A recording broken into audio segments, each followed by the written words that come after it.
webinar on the fertilizers sector. This event is organized by the Directorate General of Taxation and Customs Union, also known as DigiTax Sud, of the European Commission. My name is Claudia. I'm part of the CIVAM team, and for today I will be the moderator. My colleagues, David Dublil, Tomas Brinkman, and Ivica Orlovitz will guide you through this webinar. We would like to thank you for being here with us today. This webinar will introduce the transitional period rules and requirements for importers and producers of fertilizers, as well as any other stakeholders interested in the CBAM from the EU and also non-EU countries. So far, 2 webinars have taken place, one on cement and the other one on the aluminium sector. This is the 3rd webinar out of a total of 6 webinars, which will focus on each of the sectors under the CBAM. The remaining 3 webinars will be dedicated to electricity this Thursday, hydrogen, and iron and steel. One final webinar will be provided for the national competent authorities assigned and indicated by EU member states. Okay. First, we would like to inform you about some rules. Please make sure that you appear in Zoom with your name and affiliation.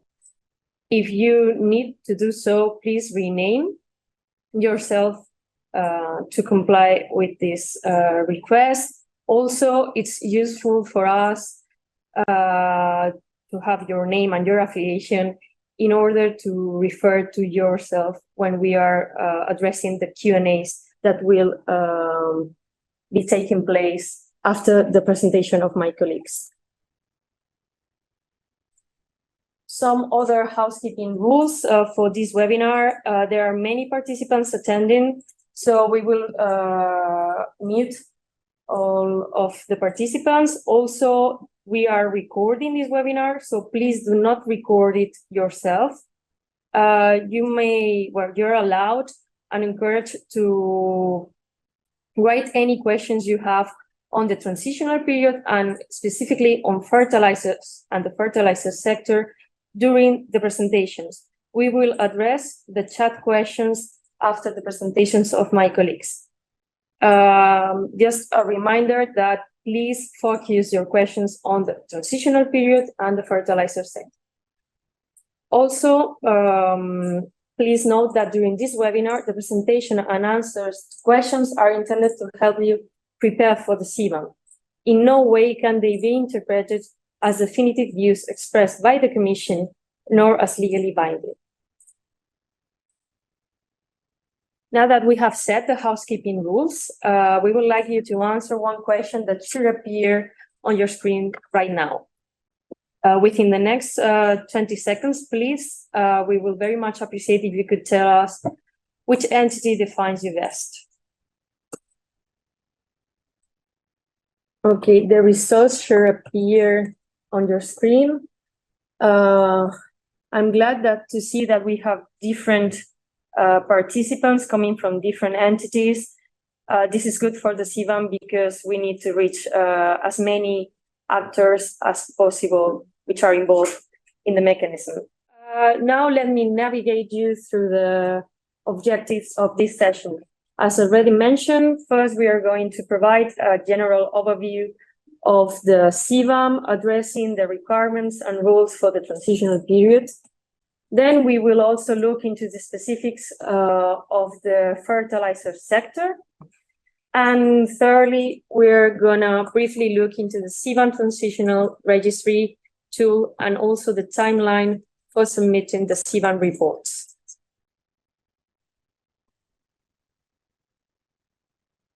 Now it is my pleasure to introduce my colleague David Dublil, who will take care of presenting and navigating you through the general requirements and overview of the CBAM, starting with its main aim.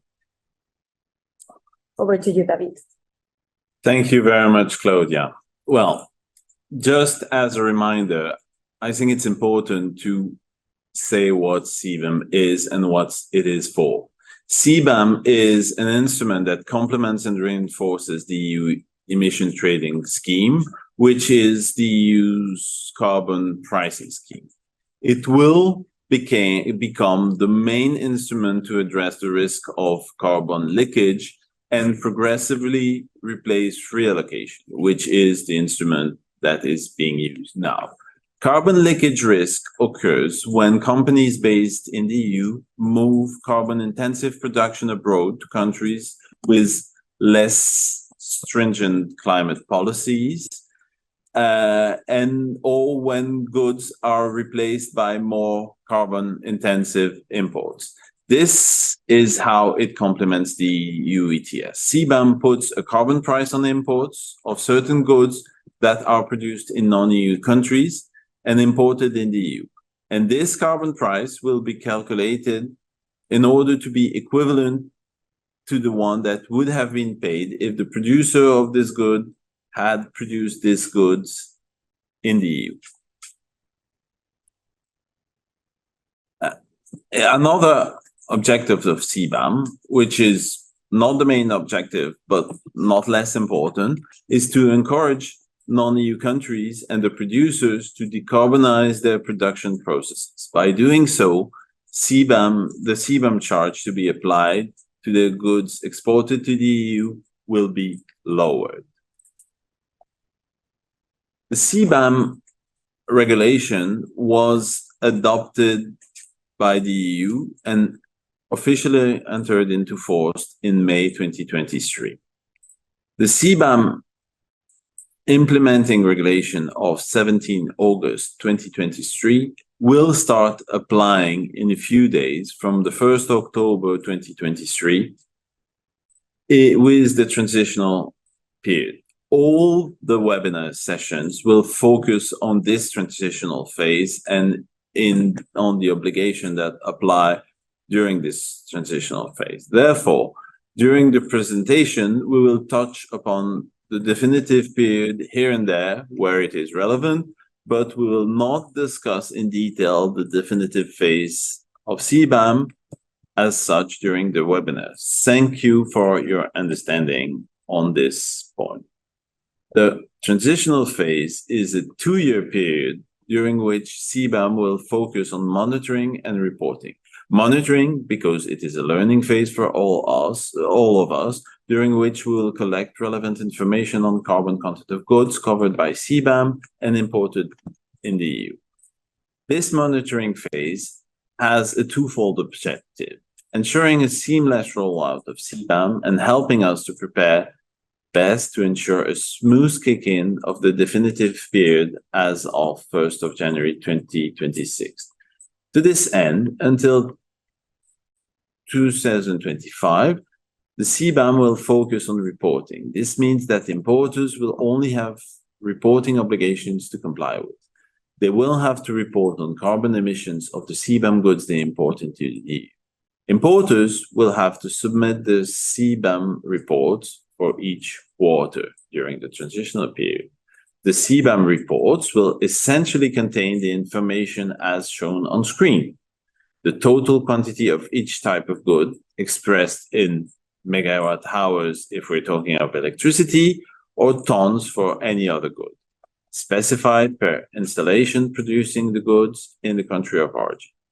The actual total embedded emissions of each type of good expressed in tons of CO2 equivalent per megawatt hour for electricity and for tons of CO2 equivalent per ton of good for other goods.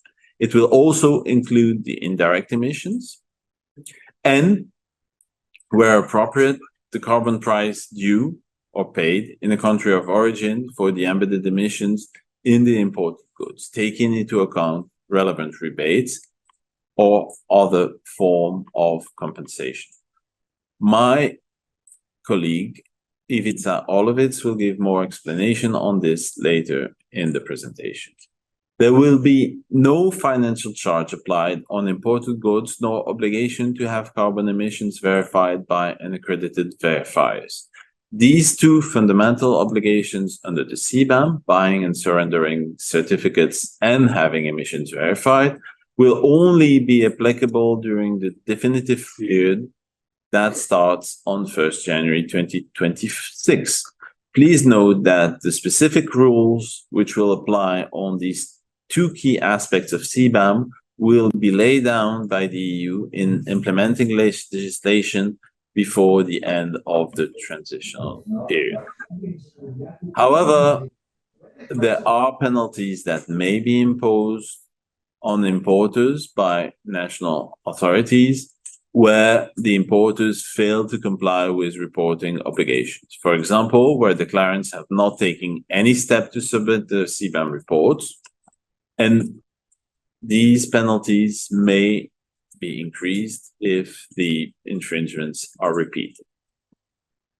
As a side note, for information, the financial adjustment will enter into application with a gradual phase-in over 9 years, from 2026 to 2034, when CBAM will be implemented fully comprehensively. This gradual phase-in will mirror the gradual phase-out of reallocation under the EU ETS for EU producers in the same sectors as those covered by CBAM for producers in third countries.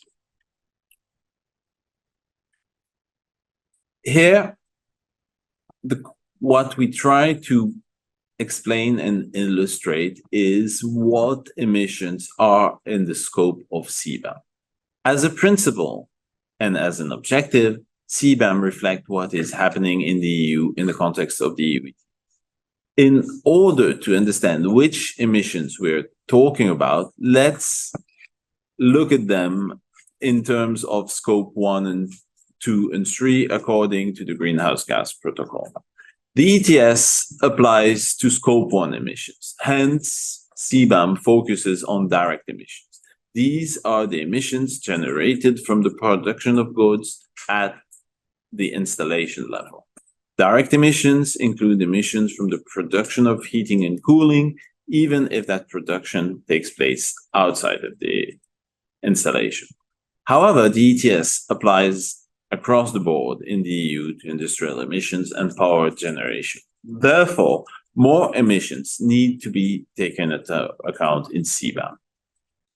In particular, emissions released in producing electricity used in the production of CBAM goods, which would be scope 2 emissions, are also in the scope of CBAM. Electricity is subject to the ETS in the EU. Therefore, when electricity is used in producing CBAM goods outside the EU, these emissions matter. During the transitional period, scope 2 emissions have to be reported for all goods in the scope of CBAM.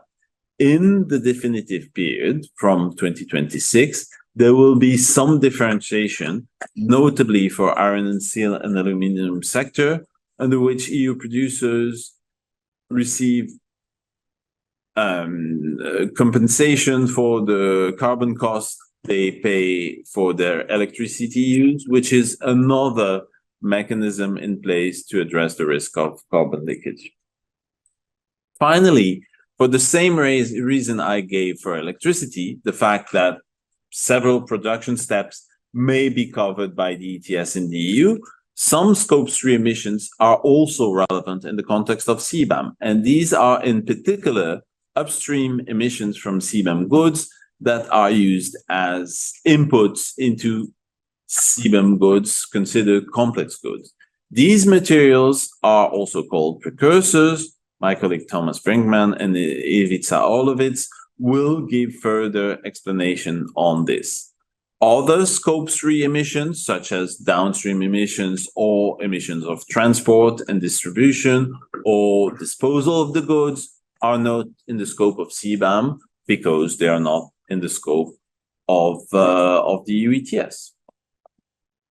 Thank you so much, David. It was very clear and a great overview. Now we will address the specificities of the fertilizer sector, and my colleague Ivica will present you the following slides. Ivica, over to you, please.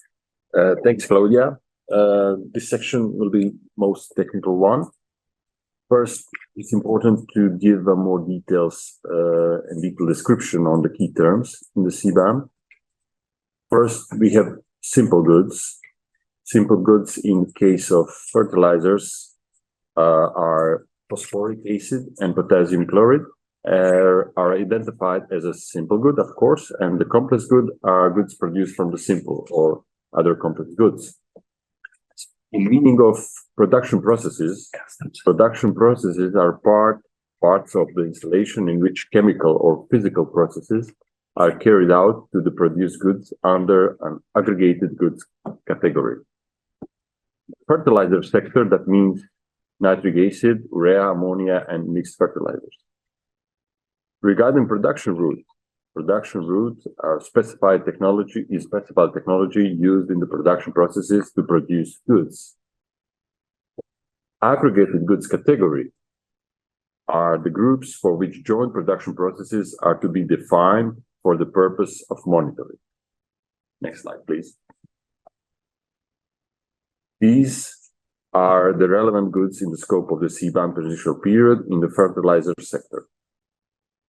The aggregated goods categories listed include both the finished nitrogenous fertilizers goods and the chemical precursor goods that are consumed in the production of fertilizer. Next slide. Here you can see the 5 steps to determine embedded emissions. As a first step, declarants need to define installation boundaries, the production processes and routes, which means that you need to identify the goods under CBAM scope. The installation needs to look the installations vis-a-vis the goods that are subject to the CBAM and then define the installation's boundaries, as well as the production processes. As a second step, you need to select the monitoring method for all the emissions. As a third step, you will need to ensure that further data needed for attributed emissions, like heating, cooling, electricity consumption, waste gases. As a fourth step, you will need to monitor relevant precursor material, imported quantity per installation of origin, and specific embedded emissions.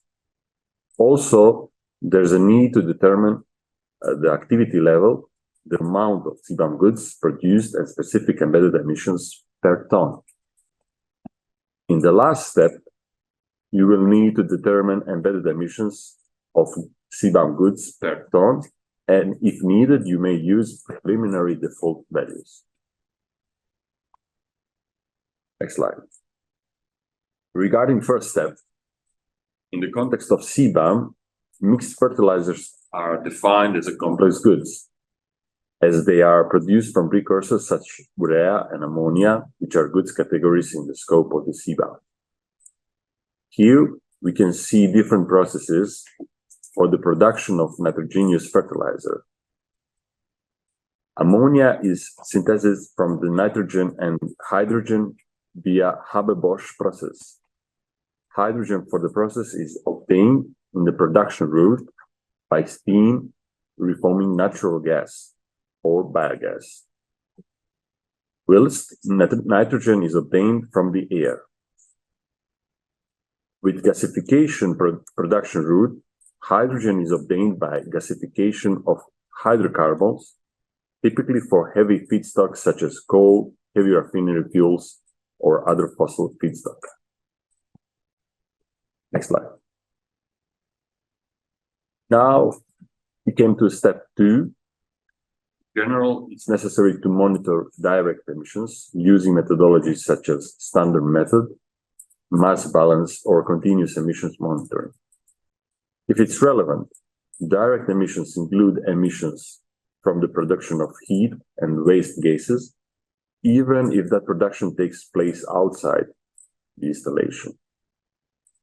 For indirect emissions, these are emissions occurring during the production of electricity your installation consumes for its production processes, irrespective of whether this electricity was produced within the installation or imported from outside. Next slide, please. We are still in step 2, monitoring of direct emissions through the calculation-based approach, uses the quantities of all fuels, relevant materials consumed, and corresponding calculation factors. The measurement-based approach involves measuring the concentration of the greenhouse gases, as well as the flow of the flue gas for each emission source, or extractive producer procedures with a measuring instrument located close to the stack.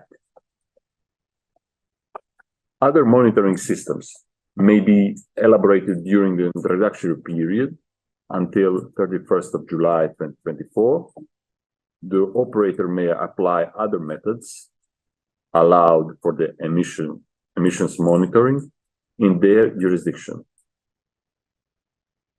if they lead to the similar emission coverage and accuracy.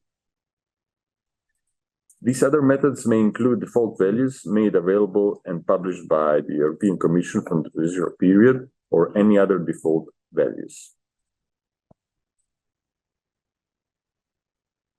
We are still in step 2. As a part of the flexibility for the reporting, there are additional monitoring and reporting methods until 31st of December 2024. If similar coverage and accuracy of the emission data, a carbon pricing scheme where the installation is located, or compulsory emission monitoring scheme where the installation also is located, or emission monitoring scheme at the installation, which can include verification by a credit verifier. Also, there are other reference methods too included, the default values until 31st of July 2024, if the reporting declarant does not have all necessary information. In the case of complex goods, including the use of default values, there is an estimation of up to 20% of total embedded emissions without time limitation. Now we are moving to step 3. This is probably the most complicated step.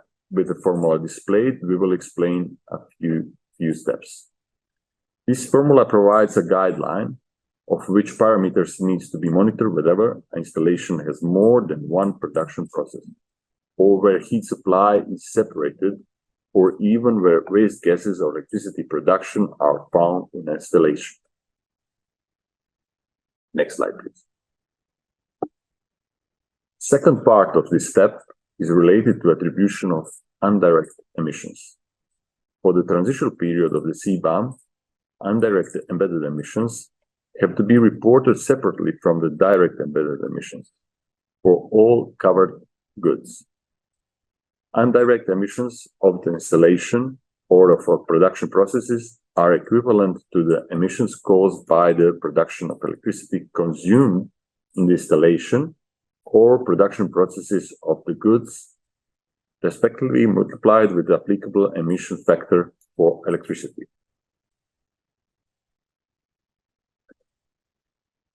Now, came to the last 2 steps. The embedded emissions at the process level only need to be divided by the activity level of the process in order to arrive at the specific embedded emissions of the produced goods.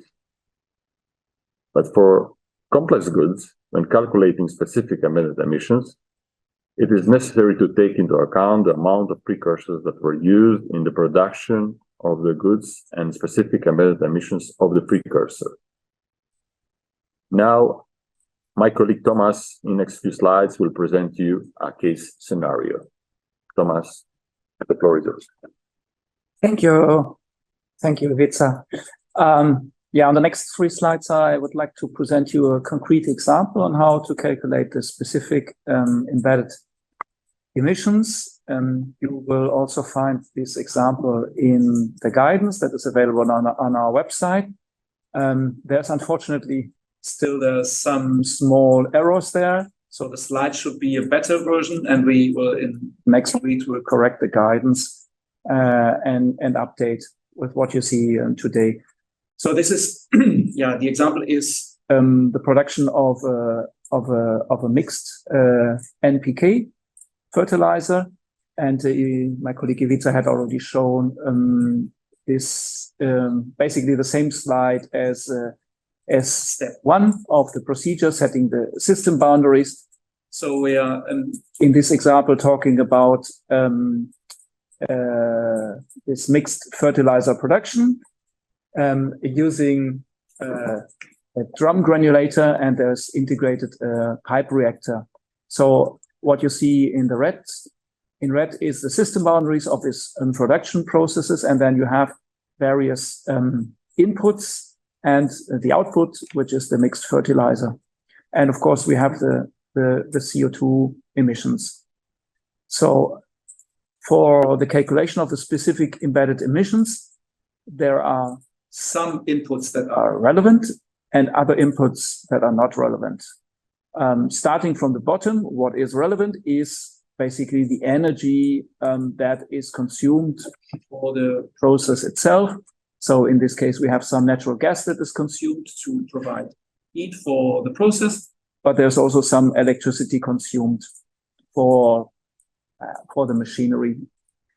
And then there's a lot of materials, raw materials entering the process, and some of them have to be taken into account. They are specific embedded emissions because they are precursors under the CBAM regulation, as explained already by my colleague Ivica.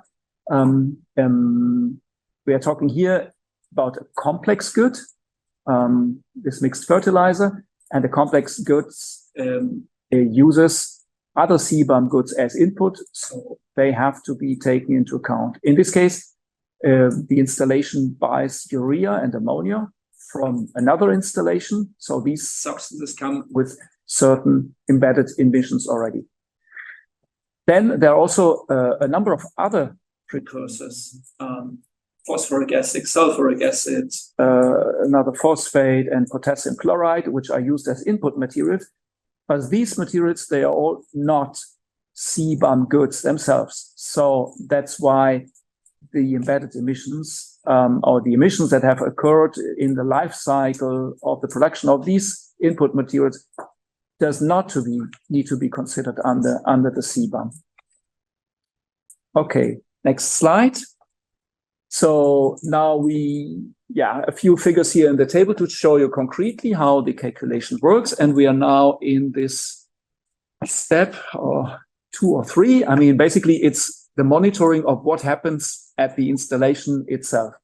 As said, we have the energy sources that we need to consider. So we have the natural gas that is consumed and the electricity. So once you know exactly how much natural gas is consumed, you're given in tons, then that value can be multiplied with a calorific value and the emission factor specific for natural gas. And that results in a certain amount of CO2 emissions. So 1,800 tons in this case. For indirect emissions, it works in the same way. We need to determine how much electricity has been consumed for the process, and that multiply that by an emission factor. By default, or the general way to calculate those indirect emissions under the CBAM is to use country-specific emission factors. They are based on data from the International Energy Agency, and they are provided in the CBAM registry. There are options, as explained already, to use also actual emission factors under certain conditions, but the easiest way is just to take the values that are there.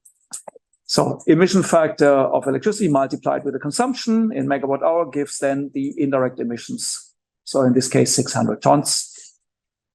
The last figure we need now for basically calculating the emission and intensity of this fertilizer plant itself is we take the emissions, direct and indirect, and divide them by the production. So in the example here, it's 100,000 tons of this NPK fertilizer that are produced, and that gives then the direct and the indirect emission intensity. Next slide. So now we have, let's say, the contribution to the embedded emissions that are happening directly at the fertilizer plant. But as explained on the first slide, we need to take into account the relevant precursors that they are themselves are CBAM goods. And as explained, these are urea and ammonia, and all the other things you see on the table here. They go in with a certain mass into the product, but we don't need to consider them anymore for the calculations. So for urea and ammonia, they are purchased from another company, and they have some embedded emissions. They can be both direct and indirect. So that's given here the figures in the file. And then to determine the contribution of these precursors, we need to take the embedded emissions and multiply them with the amount of urea and ammonia that is used in the process. So to give you an example here, urea, we need for the final NPK fertilizer, in the example, 160 kilogram per ton. So that figure would need to be multiplied with the specific, the direct embedded emissions. So this factor of 0.719. And then that gives a contribution of the urea to the embedded emissions of the final product of 0.115. Okay. And that needs to be done also for the indirect, and in the same way for ammonia. So that is basically the embedded emissions of the precursors that are carried over into the final NPK fertilizer product. So once we have considered the emissions of the precursors, that was step 4 in the scheme, we need to add the numbers that we calculated on the previous slide. So basically due to the energy use, and we just sum up the 3 figures, and then we get the total specific embedded emissions for the mixed fertilizer product, and we get that both for direct and indirect emissions. That's it from my side. Thank you, Thomas, for the explanation. Thank you, Vitsa, as well. Now let's move to the third part of this webinar, in which we will introduce a detailed overview of the reporting obligations for both importers and indirect customs representatives. Over to you, David. Thank you, Claudia. Yes, there are many parties in CBAM, and here you can see an overview of the role of each stakeholder in the CBAM field. I don't think it's necessary to go into detail of each of them and each relationship, but what matters is to stress that CBAM implementation will require regular dialogue and communication between various actors. Let's take a few examples. Communication between operators of installations and importers will be key. Obviously, in order to collect relevant data on import of goods, importers will need to ask this information from those who produce the goods. Also, between customs authorities and importers. For example, customs will have to inform importers about their obligation to comply with CBAM reporting requirements. As well, CBAM being implemented at EU level, there will be a need for communication between the European Commission and competent authorities in member states.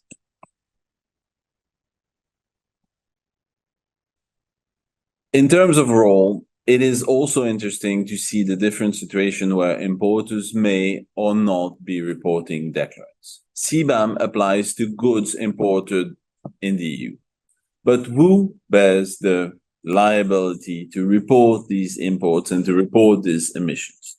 During the transitional period, the reporting declarant is responsible for reporting and therefore must report on a quarterly basis the embedded emission in goods imported during a quarter of a calendar year. There are different situations for the reporting. First, let's take the case of an importer based in the EU. If the importer is based in the EU, there is a choice for the importer. Either the importer chooses to be the reporting declarant for CBAM purposes, or the importer can appoint a custom representative. If the importer is based in the EU, the importer is the person liable to CBAM related obligation unless the importer chooses an indirect customs representative who will bear the CBAM related reporting responsibility in case he agrees to do that. In any case, the reporting declarant will never be a direct customs representative. If the importer is not based in the EU, then the importer must appoint an indirect representative as reporting declarant for CBAM purposes. There's no other choice. The CBAM is designed in such a way that the reporting declarant must be established in the EU. Finally, please note that there's no specific authorization procedure for competent authorities to grant the reporting declarant status during the transitional period. However, there will be a difference in the definitive period. From 2026, only authorized CBAM declarant will be entitled to import CBAM goods, and they will have to apply to become CBAM declarants. And the procedure to apply to become a CBAM declarant will be introduced in 2025, so ahead of the into force of the definitive regime, so that the declarant may get their authorization ahead of starting to import in 2026.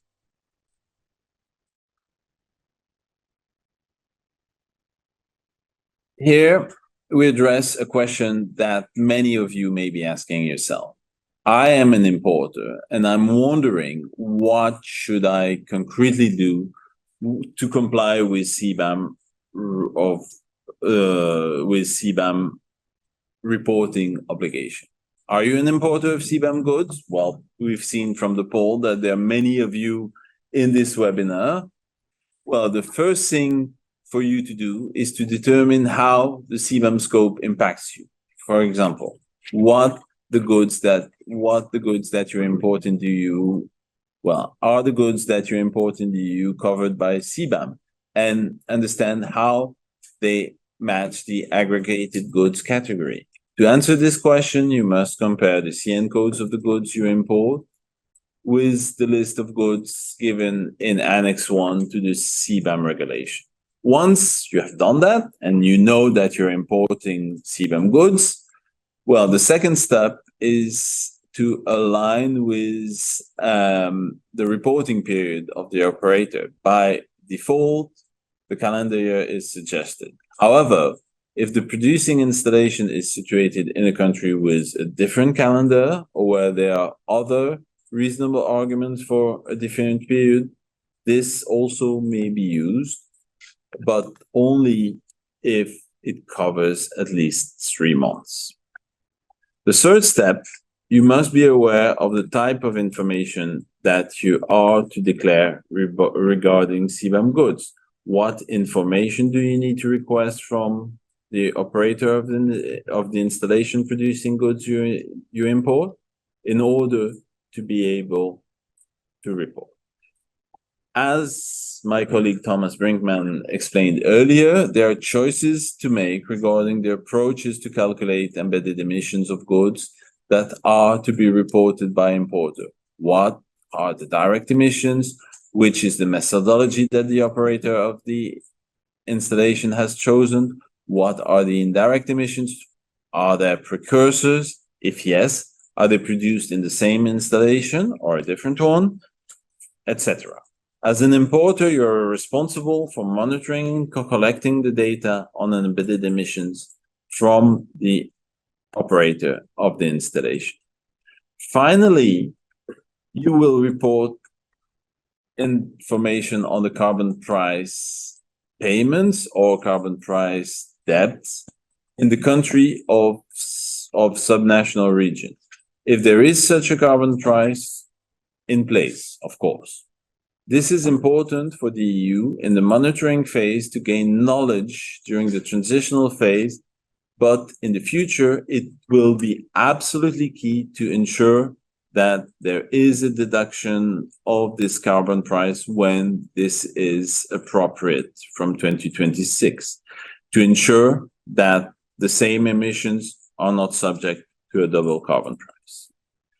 As you may acknowledge, all these steps require regular cooperation and communication between importers, operators of installation producing CBAM goods.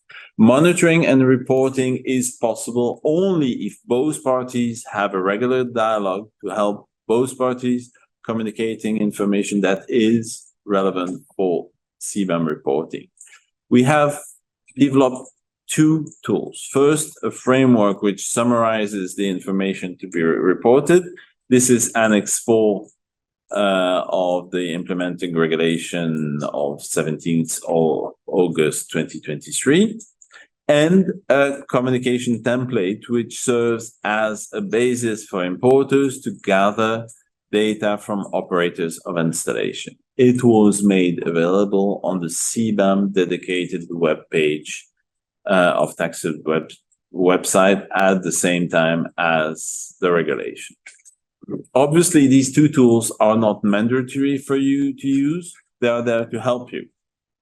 But we can only encourage you to make best use of these tools. For example, for importers which import CBAM goods into the EU from several producers located in different countries with different languages, or for producers of CBAM goods in non-EU countries exporting CBAM goods to the EU via multiple importers, having a single data communication template will make your life easier. Despite all this, in cases where the information to be reported by importers is not available at the time when CBAM goods are being imported into the EU, importers will be able to use default values on CO2 emissions for each of the CBAM goods until end of July 2024. In addition, production sites outside the EU will have the possibility to register in the EU central database to communicate emission reports, but that's for later. That's for the definitive period.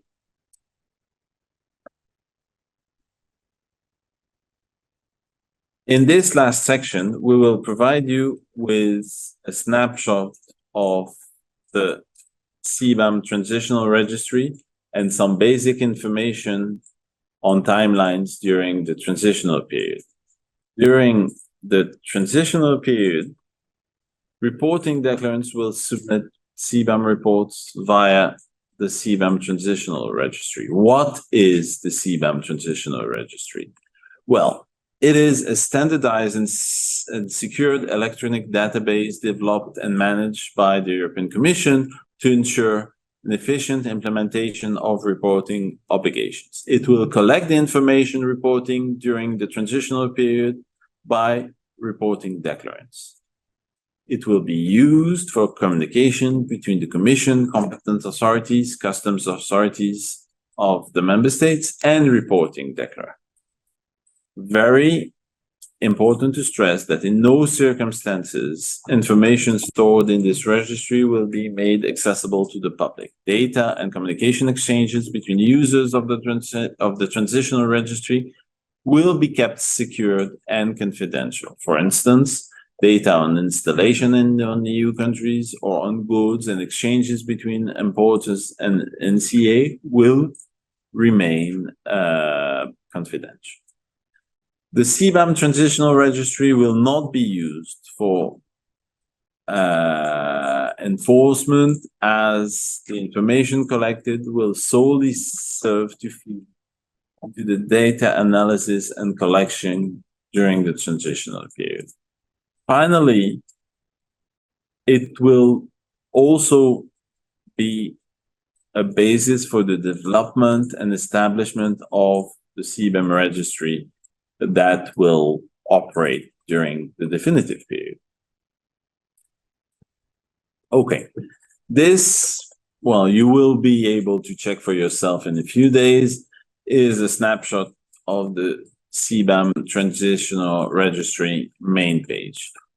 Once they are logged in, reporting declarants will see on their screen the main page where they can find all services and functionalities comply with reporting requirement.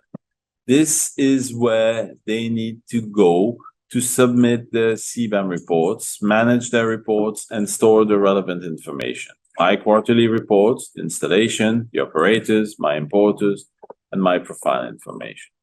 Reporting declarants will be able to navigate using these various pages to gather, retrieve, upload, edit, save, and correct, in case it's necessary, all the necessary information to submit CBAM reports. All the functionalities of this single platform have been designed to help and facilitate the communication of all parties, monitor, inform, and track any information needed in a consistent and time-effective manner for declarant and for authorities, while ensuring a high level of confidentiality. Under the tab My Quarterly Report, reporting declarants will access information about past and current CBAM reports. In installation, they will find information about installation producing CBAM goods they have registered in relation to the reporting declarants account. In operators, information about operators managing the installation in relation to the reporting declarants account. In my importers, information about importers that have been registered in relation to the account of the reporting declarant. In my profile information, details on the reporting declarant's account. It is essential to underline the timelines of reporting requirements during the transitional and definitive period. During the transitional period, there are more flexibilities that there will be in the definitive period. In particular, for the first two CBAM reports, which are due on 31st January 2024 and 30th of April 2024, reporting declarants will be given the possibility to amend and correct their reports until 30 July 2024. This flexibility is meant to ease the implementation of the CBAM requirements by allowing importers to correct their CBAM reports. It is clear that this first reports will be a bit more difficult to fill in, so there is more time to correct them. Also, the reporting declarants will be given the possibility to correct their CBAM reports up to 2 months after the end of the reporting period. During the definitive period, CBAM reports will become CBAM declarations and cover a calendar year. This means that the first reporting period in the definitive period and year 2026 will have to be submitted in 2027. We are here to help you during this phase. We can assist you with a variety of different ways, and especially by populating important information, continuous updates, and of course, by inviting you to take e-learning courses created to meet your needs and advance with your understanding. We are at your disposal for any information through this essential period, and we'll continue updating the question and answer sheets that are on the website, in particular with the questions raised in this webinar. Those we will answer, and those we may not necessarily have the time to answer. Thank you so much, David. Thank you for all the attendance. We will take a 5 minutes break And once we come back, we will proceed with the questions and answers that we have received during the presentations in the chat. Thank you. Well, just to say a few words about these questions. There were questions on verification. There's no verification during the transitional period. Verification will take place only in the definitive period. There are some questions on the deduction of the carbon price. There's nothing to pay in the transitional period, so there's no deduction. However, any information that you give on the carbon price due during the transitional period will be very useful for us in order to determine which carbon price can or cannot be taken into account in the definitive period. There are some questions, not many, on authorization. Well, the authorization, as we indicated, is something that will start in 2025, but that is not required until 2026. So we will focus on what will start in a few days. So what is expected from you in the transitional period, meaning the reporting of the emissions in the goods that you are importing in the EU. And in this respect, many of you are asking, yes, but what if we cannot get the information from the suppliers? Well, we understand that it may not be easy to get the information on goods that have already been produced or on orders that you have already passed. And that's why there are some flexibilities. There are a number of flexibilities for reporting the emissions. The first flexibility is that until 31st of July 2024, in case you do not have any information about the emissions in the goods you import, you may use the default values made available on our website. This will allow you not reporting the emissions. Until the end of 2024, if the emissions are computed according to another approach, carbon pricing in the country of production, compulsory monitoring of emissions, or monitoring of emissions with verification in the country of production, this will be accepted also for reporting emissions. We invite you to engage with your suppliers to get the information because indeed, for any significant emission in the scope of CBAM from the second half of 2024, it will be required to report the emissions. Claudia, other questions? Other general remarks, thank you, David, are like the template that will be provided for reporting is not mandatory, but we highly recommend to use it because this way the Commission could analyze and gather the information and the relevant data for then develop secondary legislation for the definitive period.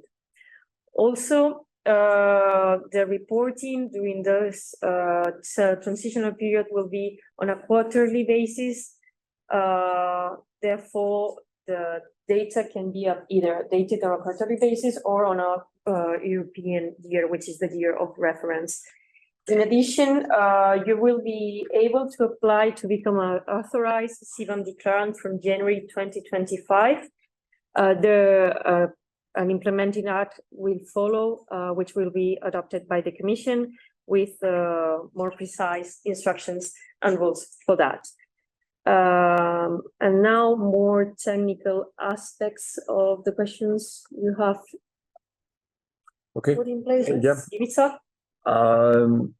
One interesting question is regarding what is the definition of installation under CBAM, and there's an example if there's on site more than one plant. In that case, we need to see how these plants are included in production processes. If they are technically connected and included in one production process, then we can make average of the emission of the embedded emissions. one question regarding are all embedded emissions for example, ammonia relevant, meaning of the scope 1, 2, and 3. Ammonia is a simple good, so no precursor emissions. Exception is for hydrogen is produced elsewhere. And one more question maybe regarding the emission factor has to report a specific foreseeing and the operator. Yes, by default value, use country values. That's three, let's say, most questions from me and the answers. And Thomas, maybe. Yeah, thank you. Yeah, try to complement a bit. Related to the question of what is the installation, there was I saw a question there on what about e-utilities if I don't know, for pure water that is needed, are these emissions related to that included? Yes, they are. It may be necessary in the installation to do some kind of attribution. Imagine you have an installation that produces CBAM goods and non-CBAM goods, and the same utilities serve different processes, then maybe one has to do an attribution. I mean, 60% of the emissions is maybe related to CBAM goods and 40% is not. Picking up also on the remark on the precursors a bit more general. The whole concept behind including these precursors is that CBAM in the end ensures that the emissions, how they are accounted for of the goods imported, that emissions counting is the same as for goods produced in the EU of EU ETS installations. So that's why these precursors are included. I have seen a question, which are the ones that are included? Well, that depends on the CBAM good itself. For complex goods, always you need to include them. For simple goods, you don't. And in the annex to the implementing regulation, there are aggregated goods categories, and under each aggregated goods category, it is described which precursors emissions have to be taken into account when calculating the specific embedded emissions of the final product. And the precursor emissions, if there is a relevant precursor, then the emissions need to be taken into account, and it doesn't matter where they come from. I have seen a question if the precursor, I mean, maybe it's ammonia that comes from an EU country and then is maybe exported to a third country, and that country now takes the ammonia and produces the mixed fertilizer, and that mixed fertilizers is then imported, I mean, going back to the EU. Then the embedded emissions of the precursor produced in the EU have to be taken into account in the calculation. Okay, few more questions. Also, I've seen some questions on CO2 emissions, which ones to take into account. One was, what about CO2 that is resulting from an exothermic reaction? And in the fertilizer sector, of course, the typical example is that the natural gas that is put into the process and is converted to ammonia, and there's a chemical reaction taking place, and the CO2 that is generated, this needs to be accounted for as an emission. There was one very detailed question: what about CO2 that is released in the process if it is from a material? Yes, in principle, that is to be taken into account. But the specific question was about CO2 in phosphate rock. Phosphate rock and the production of phosphate fertilizers is not under the scope of CBAM. So this CO2 is not taken into account. Several questions related to what about the CO2 that is released during ammonia production, and when that CO2, and that's very typical in the industry, is used to produce urea. Or another possibility, there's a standalone urea production and they import the CO2 from somebody else. Does that count as negative emissions? Because you're taking CO2, carbon dioxide, and include it in a product. Here, the CBAM reflects how this is accounted for under the EU ETS. So the CO2 that is generated during ammonia production counts as emission. In general, the only exception is if that CO2 is bound, is going to a permanent geologic storage site, or if, and that's the one big exception, if you produce precipitated calcium carbonate. Otherwise, that CO2 coming from ammonia production counts as emission. So including the case, and that was many questions asked around it, if the CO2 from ammonia production is used to produce urea, that counts as emission under the ammonia production. And logically from this is the CO2 that is used in urea production does not count as negative emissions. I've seen a question asking someone, can I put their negative emission in this template? No, it's just a raw material, and there's no like a carbon credit given for that. Again, this relates to how the emissions are counted for in the EU ETS. Transport emissions, inside, outside installation. Transport emissions is a scope 3. Outside the installation are not included in the CBAM. However, if you have like a conveyor belt in the installations where the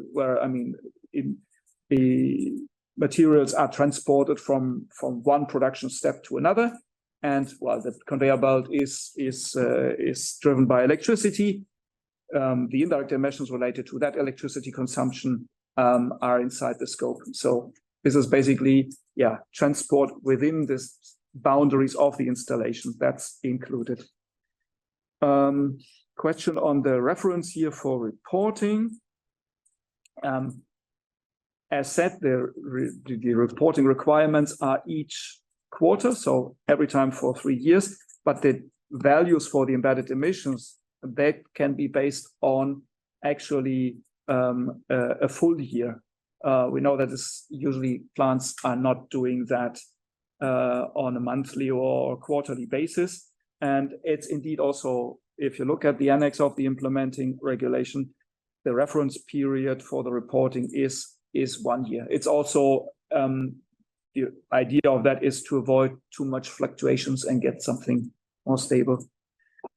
And then finally, I have on my list still the question, which emission factor to use for electricity. There are a number of possibilities. And the general one by default is that installations to calculate indirect emissions use the emission factor that is provided in the system, and these are country-specific emission factors based on the average emission factor of all electricity sources that are used. The system will provide average values for almost all countries, and these are based on data from the International Energy Agency. There was a question on what is the difference between the emission factor for electricity and the CO2 emission factor. The emission factor for electricity is the one that we use to calculate indirect emissions, while the CO2 emission factor, that is strictly related to the emission factor when electricity is imported as a CBAM good. But today we're talking about fertilizers, so the CO2 emission factor is not relevant for today's discussion. And then the question on, can other emission factors be used? So I already said that the default is to use the values provided by the Commission, and these which are based on the data of the energy agencies.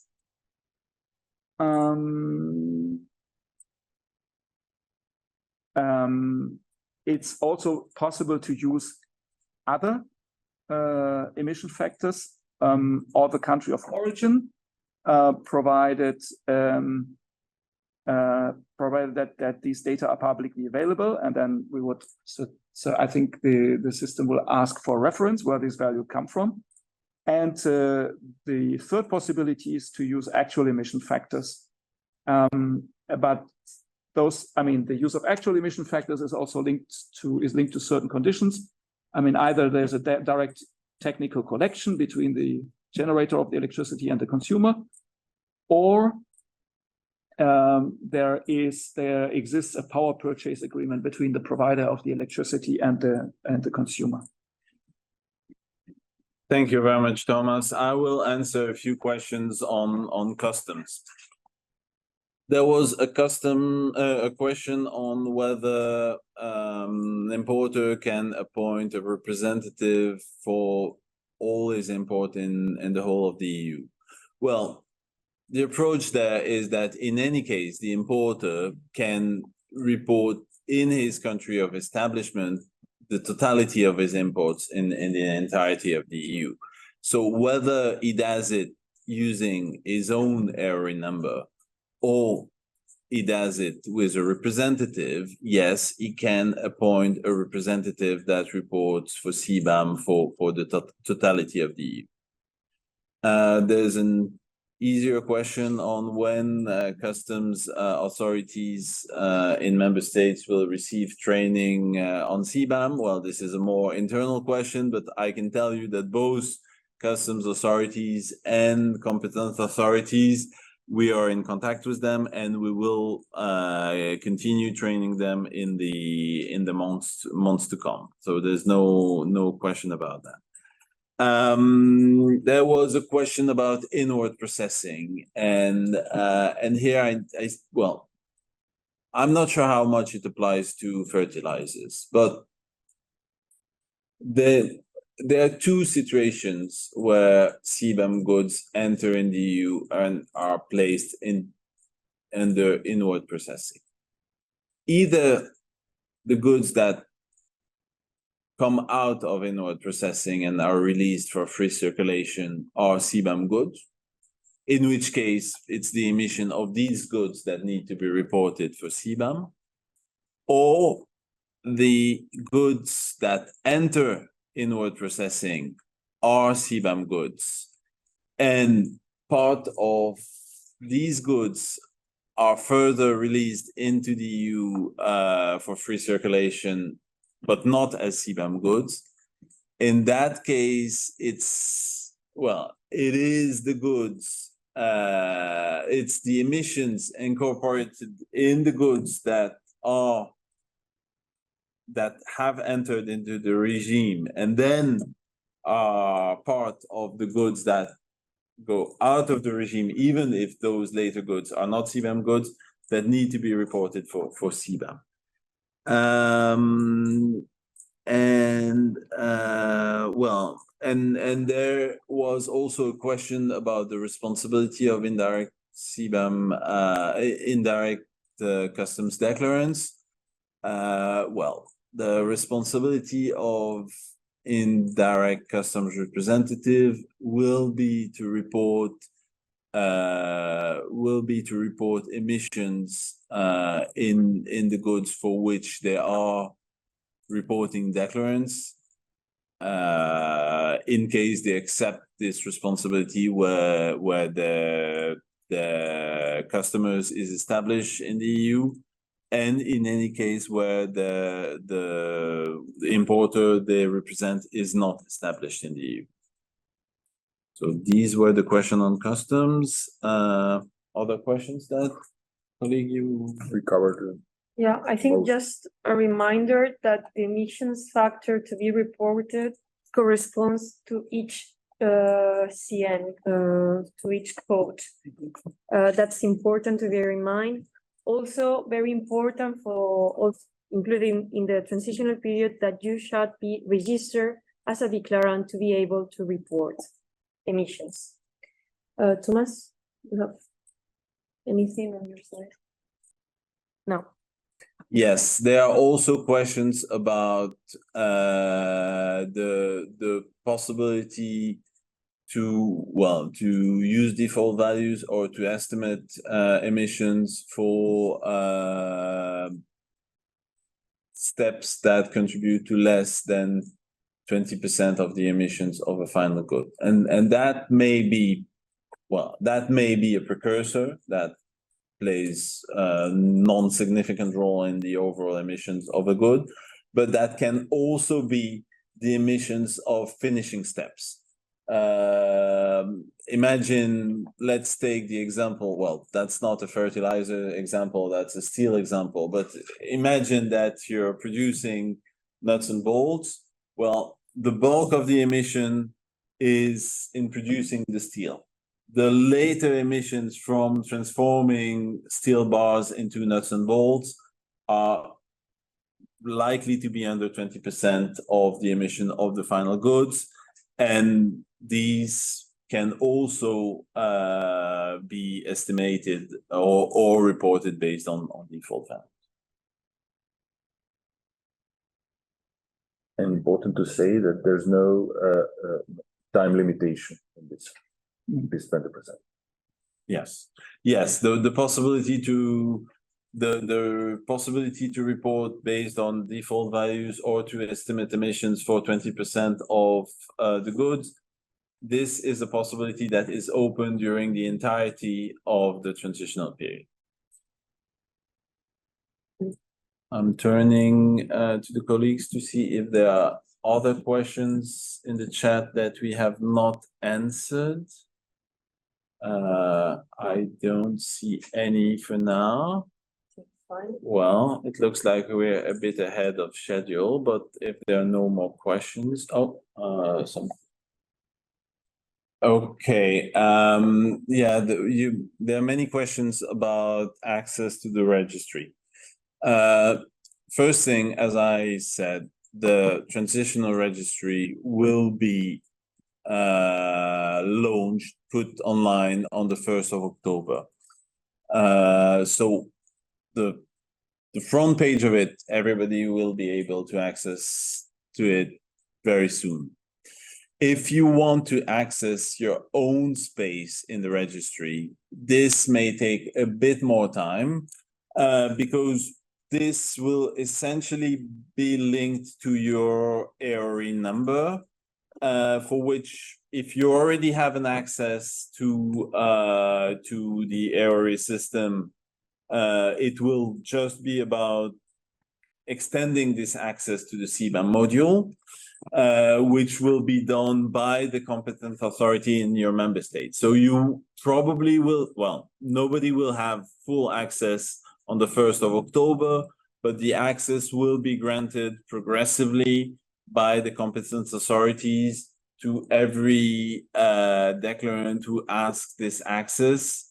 So those who already have an IT access to their ARE number, the procedure will be very simple.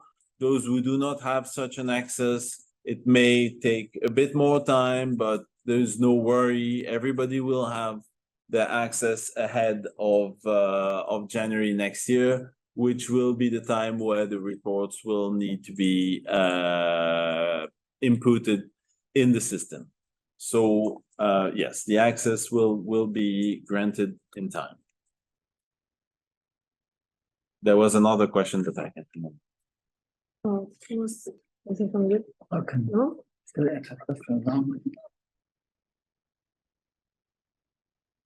We have time to answer a few more technical questions. Yes. There was questions on how to deal with this heat imports and exports, and for that I refer you again to this slide where there was the very long equation used to calculate the attributed direct emissions. The principle is that if an installation imports heat, mostly it's in the form of steam, that the emissions that are related to that steam production are accounted for under the directly attributable emissions. This is basically to make the system fair, because otherwise it could be that the heat is, I mean, the emissions are occurring somewhere else and are not accounted for in the production of that good. And then you could have two installations treated very, very differently. But it also works in the other way around. If an installation produces surplus heat and they export it, well, then they can basically deduct the emissions, subtract the emissions related to that steam production from the attributed direct emissions. A few bit more specific questions. What about can life cycle values be used for emission factors? Well, in the implementing regulation, we make a distinction of different quality levels of how emissions are calculated. So by the lower tier or the lower quality level of emissions reporting is to use default values. And for that, the implementing regulation already provides a number of them. Ideally, an operator should, however, not just rely on default values, for example, for emission factors, but determine the values specifically for the installation.